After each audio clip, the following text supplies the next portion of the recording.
What's going on? My name is Byron Woodson, and I am bringing to you a course called The Sacred Science of Succeeding. Basically, this is the course that I would have wanted to experience, read, watch, or whatever at the beginning of my spiritual journey of a little more than 20 years. Basically, I'm trying to condense a lot of that Taoism, Kabbalah, Egyptian mysticism, breathing exercises, yoga, etc. All of that into a course that allows somebody to not have to go through a whole lot of rigmarole to get the core essence of what a lot of religions attempt to achieve and teach. So what this video is, it's an introduction to the course. The course is probably going to be, a couple thousand hours. No, just kidding. I don't know how long it's going to be. This is just an introduction to the course, so we'll figure out how that goes. So here we go. And this is also my first time recording the course and my first time running this type of thing. So bear with me. All right. So we have next. So one of the assumptions in the course is that you are already enlightened and ascended. You just don't know how to experience it. So, enlightenment and extension, whichever you want to call it, happens all the time. It relies on brain functions. So, all of the brain stuff, and people say, hey, well, you only have 10% of your brain functioning at any time. Being spiritual doesn't actually activate any extra brain centers. What it does is it modifies your consciousness so that you're aware of what's going on already. So you're always enlightened. You always have been enlightened, and you always will be enlightened. It's just you forget. Just like you forget where your keys are, even though they're still in your pocket. You just aren't able to focus your awareness on those things. So what we're going to do is we're going to teach you some of that and how to get more of that in your life. And like I said, you're already doing all of the divine activities. You just don't know that you're doing them. A lot of times you get into and listen to systems, and what happens in those systems is they give you these long, complicated explanations. They give you these names that you don't understand, so you have to translate, and then you have to figure out what they're doing. And all of that complicated stuff really doesn't help you. So what I'm going to try to do is compare multiple systems and blow right past them to get to the core essence of what the systems are trying to teach and what each deity or Neter or Orisha is supposed to represent in a particular phase in life and creation. So what we're going to get out of this is you're going to get from being inundated and rained on all of the information that you get in a day, in a week, and you're going to turn yourself to the eye of the storm, which is the pivot around which hurricanes, tornadoes, and other massive storms, tsunamis, I think it was. It's the pivot around which everything else moves. So we're going to move you from being in the storm to being the eye of the storm. So you see everything going on at your life simultaneously at one time, and other things referring to that.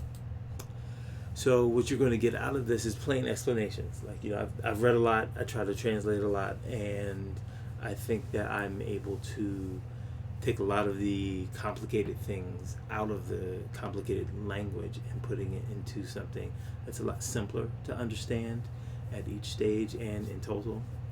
We're going to talk about universal spiritual principles.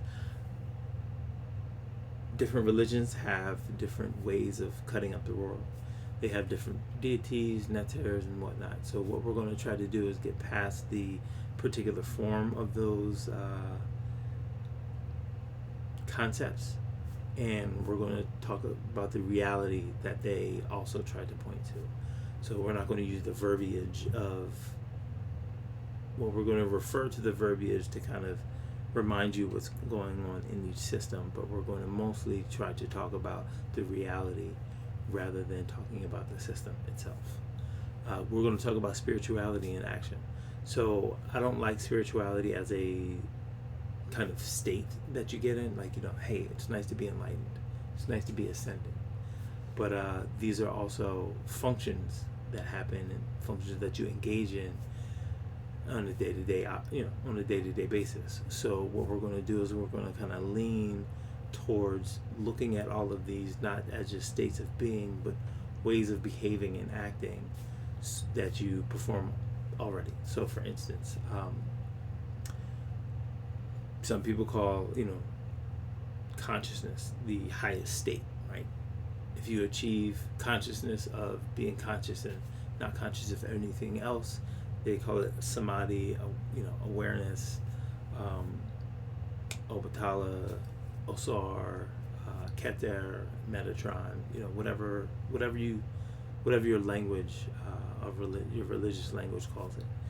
Now, I want to take that, and because what I want you to do is succeed in life, I'm going to look at the lean towards how do you take that consciousness and experience and move that into the world. So for us, it'll be intention. So instead of us talking about consciousness, we'll talk about intention. And using words and language that is more towards behaving and acting in the world will allow us to create a system of fail-proof planning. There we go. Fail-proof planning. So these religion systems have sequences of ascension and sequences of what they call emanation. So how the divine built the world and how you also build your world. So if we're a piece of, we're a drop in the ocean, we behave just like the ocean does. So we search the cosmologies and cosmogonies of the world to figure out how we can apply that in our daily lives. And how that manifests is we have a sequence of embedded contexts. I know a lot of people usually will use the word hierarchy, but that's a very static relationship. But what we're going to do is we're going to look at how intention is the beginning of everything that you do, or think and plan. And we're going to look at the next, or the 9 stages that intention needs in order to manifest itself in the world. And you're going to get a lot of bad dry humor. Hey, I'm a jokester. This is why I'm in a spirituality, what's this, presentation with a Autobot shirt on, right? So just quick overview or a quick example. So let's say there's a couple, they want to build a house, right? They moving to a new state, got a new kid, outgrowing, whatever. They want to build a house. That's the intention, right? And the first thing they have to do is, it's a house, so they got to figure out like what they want in the house. Bedrooms, bathrooms, number of bedrooms, number of bathrooms, etc., etc. Then they have to choose a location. Are they going to stay in their city? Are they going to move to another city? And then once they choose a location, now in this example, we're assuming that they're building the house, not just choosing among existing houses, right? So if they have to really create the house, not just select among alternatives. So they have to choose a location. Where is it? Is it going to be sunny a whole lot? Is it going to be rainy a whole lot? Is it going to be a place with an even temperature around the world, around the year? Is it going to be a place with a odd temperature around the year, in terms of having a extreme summer and winter? I'm from Philly, so we just got hit with a couple snowstorms, and in the summer it gets really hot. So I like that. So they have to figure that out. And then once they figure that out, they have to go to an architect who's going to outline the type of structure that fits their needs. It's going to sit, however many square feet. It's going to have, the dining room next to the open concept kitchen. It's going to have a basement. All of these things the architect asks them, and comes out with an outline. And once they say yeah, he turns that draft into a blueprint. And then the next thing is once they have a blueprint, they're like, okay, cool, I need to find an architectural engineer. So architects sometimes just create the blueprints, but the engineer, they translate those blueprints into like material reality. So, or the specifications for material reality. So they'll figure out how much concrete needs to go in the foundation, how much lumber they'll probably need, the amount of wiring, the wrapping, the windows, are they appropriate for that environment? How big the heating system has to be. So the architectural engineer figures out the physical manifestations of, or the functional manifestations of everything that the architect outlines. And after that, they get a construction manager. This is the person that takes the blueprints and the list of things it gets from the architectural engineer and says, okay, I can build this in 5, 6, 7, 8 months, 3 months, depending on their team, depending on how quickly the couple wants to spend their money, et cetera, et cetera. So they'll come up with all this. They'll come up with a timeline. They'll find all the suppliers for things, and then they'll contact a general contractor. Now, some of these, some firms might do two things. They might go from the engineering all the way to being the general contractor. They might just do construction management. They might just do be a general contractor. So the general contractor is a person that makes sure that the plumbers get there, the haulers take all the dirt away that needs to be dug for the foundation. They are responsible for implementing the plans of the construction manager. Cool. So let's say fast forward 3 months, the construction manager, or rather the general contractor, gets all of the contractors lined up in a flow. Everything works wonderfully. They build the house, no hitches. And then what happens is the interior designer comes in and says, okay, well, we're going to make this blue and this green. Now, some of these processes can happen in parallel. So once the architect has the blueprint, an interior designer can be used to figure out where everything goes, right? So after they have the interior designer design the interior, they hire movers to get all of their stuff into the new house, throw the stuff away they don't, and they go buy all of the new gadgets and fixtures. And then they move in. So real quick, so if you want to build a house, the first thing you have to do is choose a location, and you get an architect to outline exactly what you want. Then you find an architectural engineer that figures out the specifications of how to make that actually happen, and you get a construction manager to figure out not just how to translate those abstract plans into a sequence of actions in the world that makes this a reality. Then you get a general contractor to implement those plans, and you get an interior designer to beautify, right? So you get an interior designer to make sure that all of the plans are then appropriate from the inside, not just from the structural aspect. Then you hire movers to move things from one place to implement the plan of the interior designer, and then you move in. So that's a quick overview. Now, let's break this down. So the sequence of things we're going to be talking about are both esoteric and exoteric. Esoteric is, internal, metaphysical, mystical, right? Exoteric is, physical, material reality and whatnot. So just a couple words. And what you'll see is, let's blow past this. What you'll see is that we're going to group these into very abstract, infinite, what I call infinite, abstract, and physical. So the infinite is when you are in design mode, where you want to, where you intend to do something that may not have been done before. So what happens is you intend to build a house and you get somebody to design it. So your architect is talking to you about what you want in it. So design is about the criteria of your intention. Then you choose a location. So that's, you discern between the different options that you have, or the different types of options that you have. And in the physical reality, you would send somebody out to a site that you chose to survey it. What's the soil like? What's the ground like? Is there a slope? How, what do I have to move on the earth to build this structure? And then in the next stage, you form an idea of exactly what you want. So, and that's, you talk to the architect, and then they draft it. That details some of the scale of the endeavor. In this case, it's the blueprint, where the bathrooms are, how far they are from the bedrooms, how big the closets are, etc. Then you move into, that's the infinite stage, because you're not really worried about the existing reality. You want to create something. And then you move into what we're going to talk about as the abstract phase. And the abstract phase is, you're not painting walls yet. You're building the internal structure on top of which wall paint can go.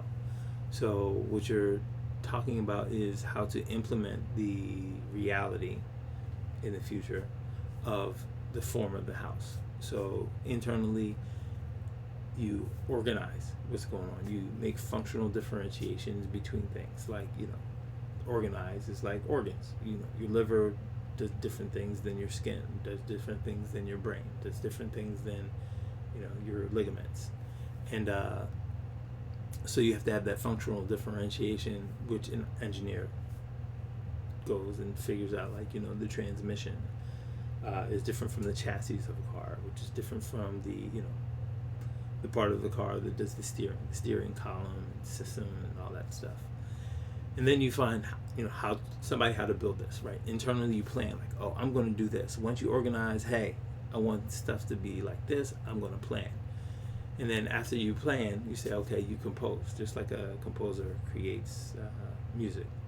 Then you start to instantiate that, right? In the exoteric world, engineer will figure out, okay, this is the arrangement of this machine. We have to go get them. Then the construction manager says, we get the resources for these things from here, and we put them there in this configuration. And then somebody actually goes and builds the thing, right? Then you have the machine, you ship it off, or you have the house that's ready for people to move in. And then the third large phase, which we'll call specific, you arrange the individual colors, the individual shapes of the couches, because you want a particular motif, etc. And then inside of that, you convey. So convey has two meanings. And so one convey is, expression, and another convey is like a conveyor belt, where you move one thing to another place. So that's where hires movers come in, and when you attend, like, it's like as in you pay attention to, or you show up at, right?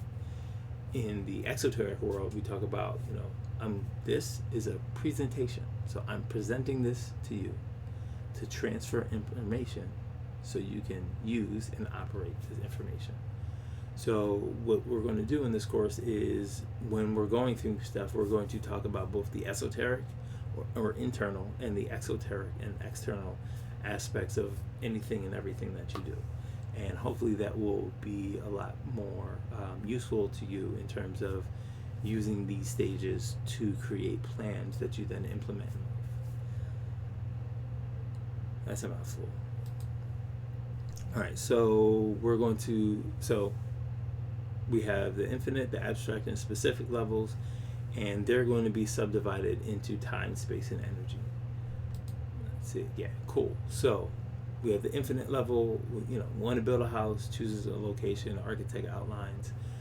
We blow this apart into the different aspects of those levels. So the infinite, in the space, I want to build a house. The time, you choose a location. And sure, I say choose a location, but you have to imagine that from point A to point B, time is involved to get there. We don't have instant transmission like Goku, and we can't teleport, right? And even on Star Trek, teleport takes a couple milliseconds to get. So you actually have to think about the differences in time between the current state that you have and the future state that you want. And then the energy is the architect outlining the, or drafting the plan. When you internally form an idea and you draft a plan or an outline. Okay? And the abstract space is the engineer creating the functional differentiations, and time is the construction manager getting the supplies from the suppliers or the raw materials that go into the machine and transforming those so that eventually somebody can actually just put the thing together. That's the general contractor. And then in the specific level, the space is, gets an interior designer. Maybe I need to put designer on that. They hire movers, and that person moves in. And then we also have the level of the actual energetic and material. Oh, cool. And that person loafs on couch. So just because I just noticed that I actually did blow out that last thing, where the approves of everything is kind of the attention phase, and the moves in is the energetic and material. So sorry about that not being in the previous slide. All right, so what we're going to do is we're going to learn how to use these types of thinking over and over again to make it a lot easier for us to achieve anything and everything you want in life. So this view of spirituality and material reality and the sequence of things that people engage in isn't just to get you some type of internal state where you are meditating and you've ascended, or been enlightened, or whatever you want to call it. The intention is to get you to understand these things in terms of what you need to do in order to execute the things that you need to do in life, and how those are already spiritual endeavors. All right. So just real quick, we're going to go from 1 to 10. If you know much about the Kabbalah, or that should be up your alley. So I'll talk about that a little later. Cool. So, instead of just doing the numbers, so we have intend and design, discern and survey, form and draft, etc., etc. I'm a very, I think a lot, talk a lot, so maybe this is a little too much, so I'm going to just breeze past 1 or 2 of these. Okay, cool. So let's go back to that. So with course overview. So what we're going to do is, right now the plan is to have, 13 lessons, not including this introduction. So the first lesson we'll be talking about the infinite spiritual field, and then we'll have a lesson for each of one of these things: space, time, and energy. Then we're going to have a lesson about the abstract mental function, and then how that plays out in space, time, and energy, and a lesson on specific physical dimension and how that plays out in space, time, and energy. And then the last is energetic and material reality. I'm not even sure about how that one's going to go yet, so keep your eye out, right? Okay, so at the end of each stage, infinite spiritual field, abstract mental function, and specific physical dimension, I'm going to give you principles of meditation, some breathing exercises, focal points for your eyes, and commentary about movements, right? This is very material reality type stuff, like not just go do this. Like, I have differentiated between the types of things that you do to cultivate or implement stuff in the infinite spiritual field, abstract mental function, and specific physical dimensions. So we will have specific types of meditation exercises to go through, specific breathing patterns to engage in order to cultivate that energy, access those brain parts, enter those states of trance, whatever you want to call it. And after each individual lesson, space, time, and energy, space, time, and energy, space, time, and energy, I'm going to define the subjective experience. Of course, that's the intend, and to define the objective experience, that's the discern.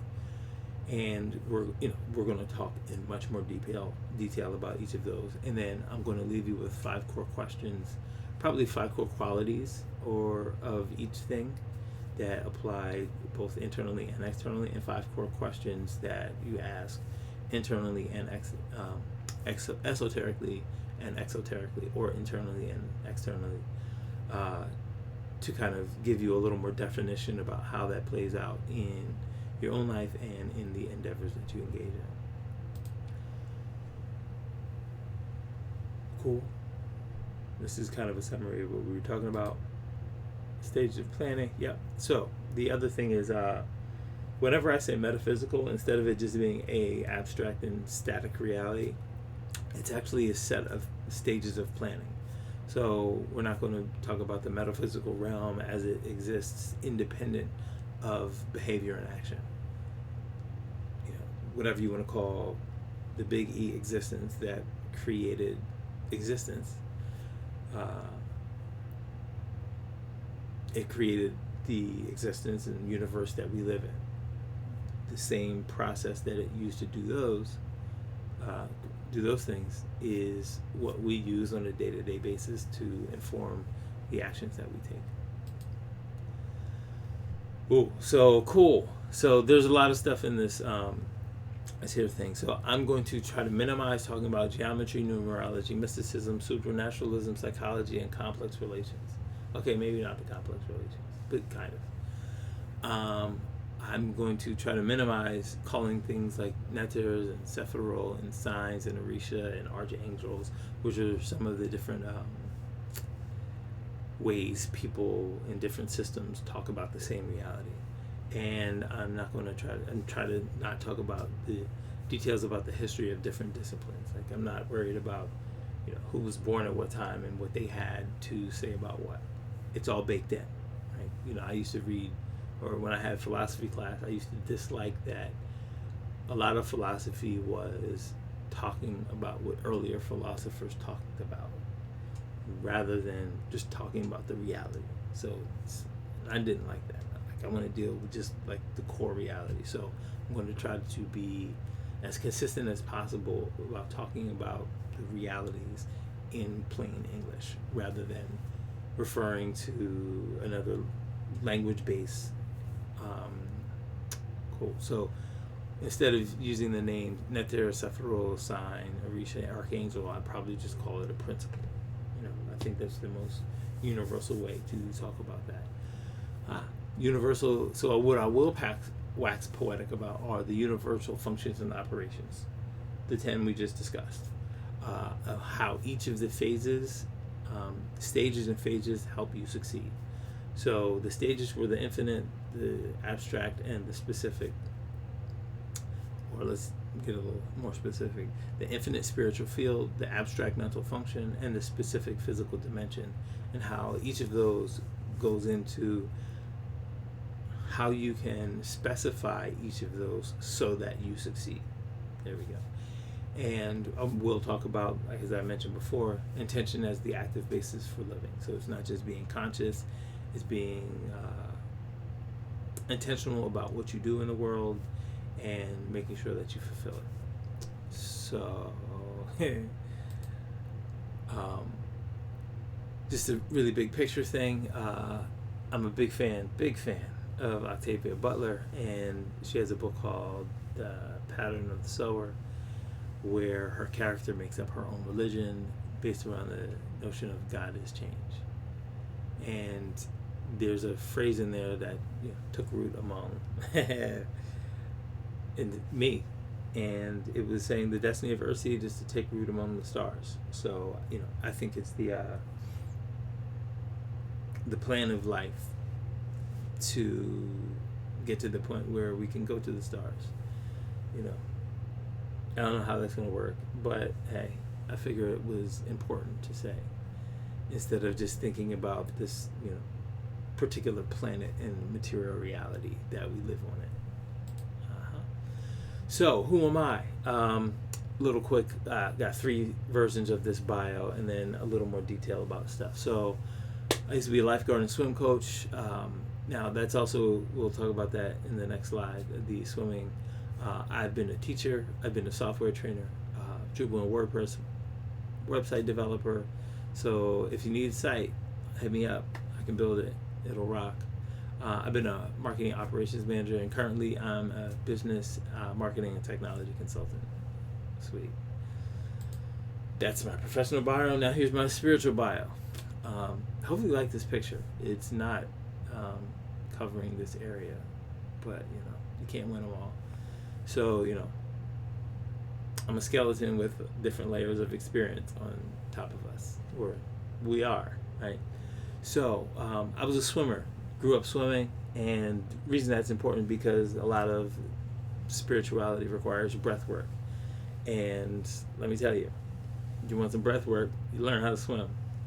So, and when you swim for 1 to 2 hours a day for a long time, it's pretty much meditation.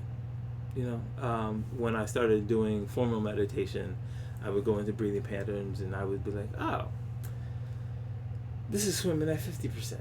And I go to a different breathing rhythm. I'd be like, oh, 60%. And, so a lot of the, so there's that. I was in high school, got a little book on Taoism. Then I got a couple books on Taoism. Then I was like, yo, this is my stuff. Then I went to college, got into mysticism, a little bit of Kabbalah, a lot of Kemet or Egypt or whatever you want to call. And as we saw before, destiny of Earthseed is to take root among the stars. That's my Earthseed. Around the same time, I started doing a lot of yoga. About 10 years later, I got hip to this thing called circular strength training by a guy named Scott Sonnen. That's SCOTT SONNON. He has these things called clubhouse. They're awesome. And I became a triathlete in 17. Grew up swimming, so that's the easiest part of the triathlon.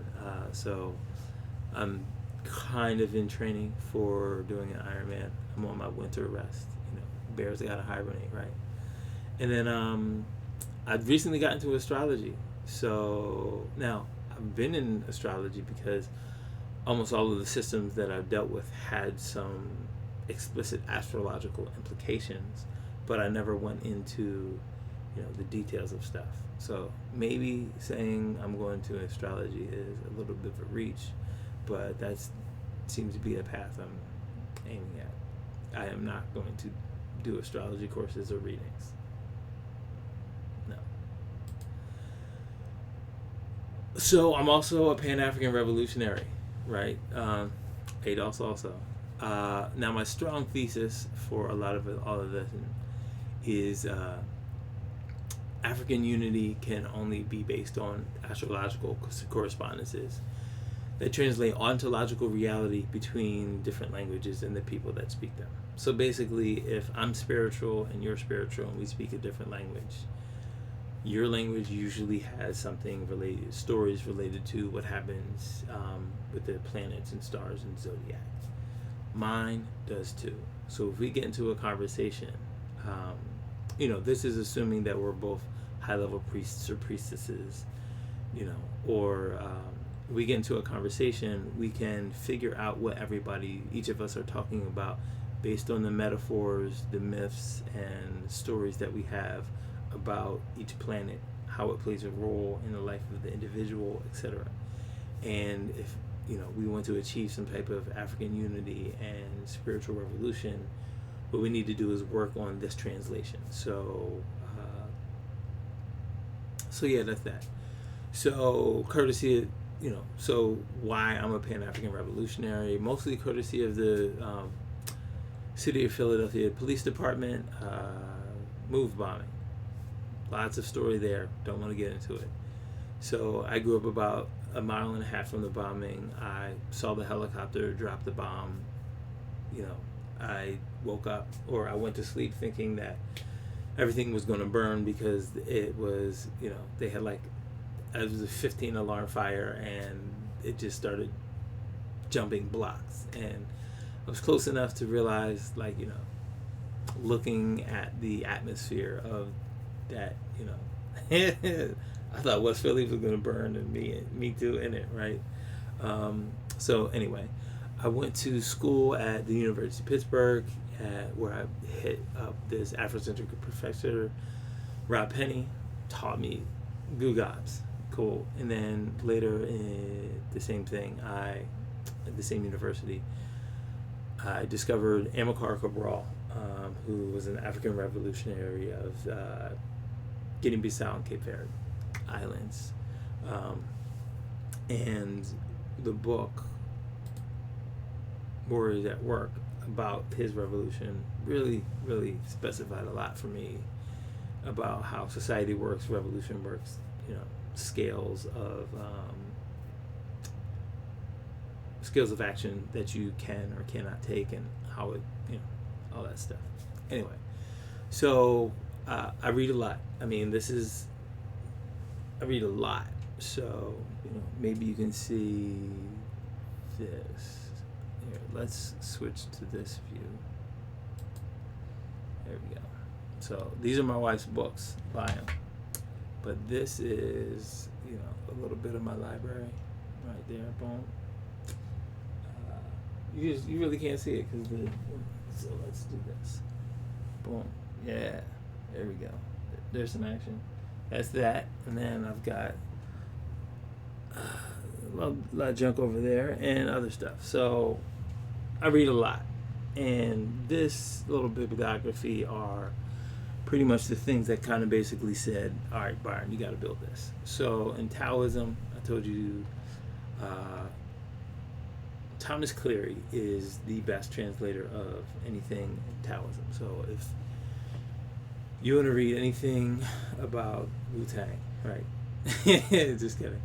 Not really. If you want to read anything about Taoism, you got to get a Cleary edition. All right.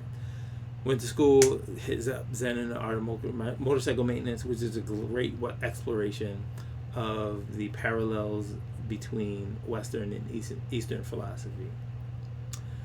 Destruction of Black Civilization by Chancellor Williams is a good catalog of the incessant warfare that has crippled Africa.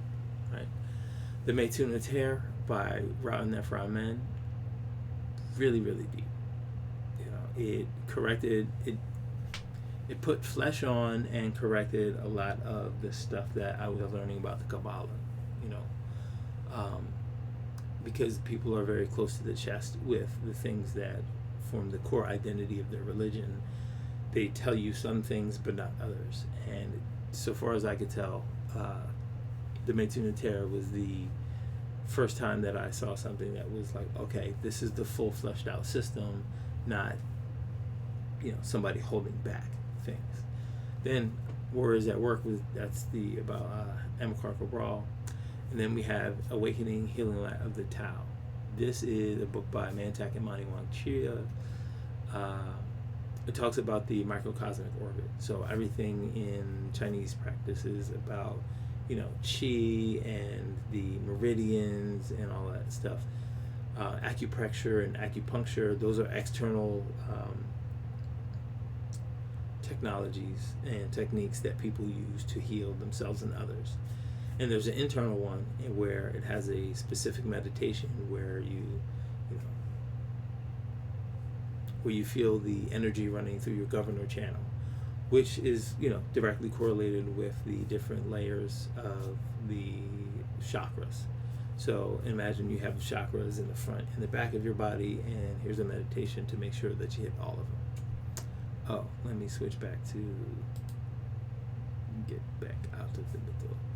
And then the Escher Cycle is a book about business, and it's dope.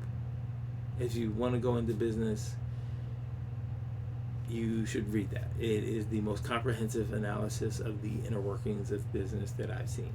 I read a lot of books, and it really, really details a lot of this stuff, just like the other books on this. Detail a lot of stuff. And then the Kabbalah of the Soul. I jumped past Egyptian Initiate. Isheshwala de Lupix spent a whole lot of time in Egypt studying all of the mystical presuppositions and implications of the temples of Luxor and all of the temples around Egypt or Kemet. His wife, Isheshwala de Lupix, helped him, and she wrote a series of books. This is the second one. The first one is called Harbak, or Chickpea, I think. I forget what the subtitle is, but the first one is, a kid that gets inducted or initiated into the Egyptian spiritual system, and this is him a lot older, talking about much deeper and more philosophically textured and difficult stuff that a kid just can't really understand. And then we have Kabbalah of the Soul, which is probably my favorite pure Kabbalah book. Pretty dope. There's a couple other on deck that I need to read, but right now that's the reigning champ. Leonora Lee, really good stuff. If you're not into the Kabbalah and you want to do that, skip the first chapter. Read the whole book, then go read the first chapter. And from all of these books,